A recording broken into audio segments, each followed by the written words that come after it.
माझे नाव मोहन यशवंत खिलारे. गट नंबर 103 असून त्या 95 गुंठे जमीन आहे. त्यातून त्या विठ्ठलवाल्याची केबल जबरदस्ती घालते नाही, त्यामुळे तक्रार आहे. 9 तारखेला विठ्ठलवाल्या साहेब आला 5 वाजता. मध्ये ते म्हटलं काय प्रॉब्लेम आहे, तर केबल जाऊ देत नाही.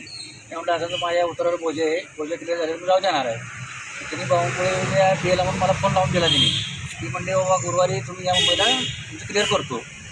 तोपर्यंत सकाळवारी जीप पाठवून पोलीस स्टेशनची विषय हवालदारने मला उचलून आणले पोलीस स्टेशनला. परत 2च्या सुमारास कोळीकर साहेबांना बसवले. परत ती अरुण पेशाळ नावा माणूस बी आलता तिथे ते म्हणून त्यांच्यासमोर बसलं. मी साहेबाला सगळं नकापेक्षा दाखवला, परत उतारा दाखवला. यात काय माझ्यावर रोल काय येत नाही. त्यांनी PWDला पैसे भरले तरी PWD यांनी बघून घ्यावे, माझ्या जमिनीत यात रोल नाही असं. आणि यात सगळ्यात महत्त्वाचं मी तुमचा यात रोल येत नाही, महसूल खात्याचा असं म्हणून साहेबाला समजावून सांगितलं होतं. तरी काय नाही, थोडी दमदाटी केली. त्यांना काय वाटली केबल काढणार नाही.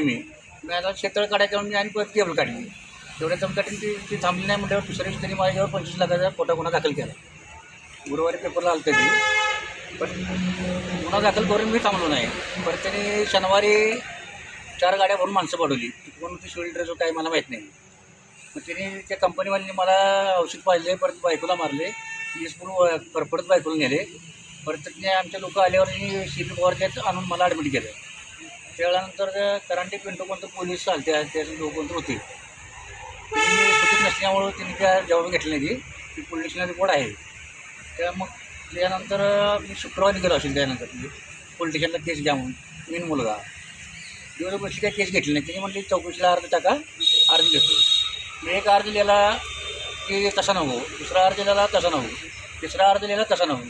मला थोडं राग आलं. मी म्हटलं त्यात मग कोरा कागद देऊ देणार आहे काय.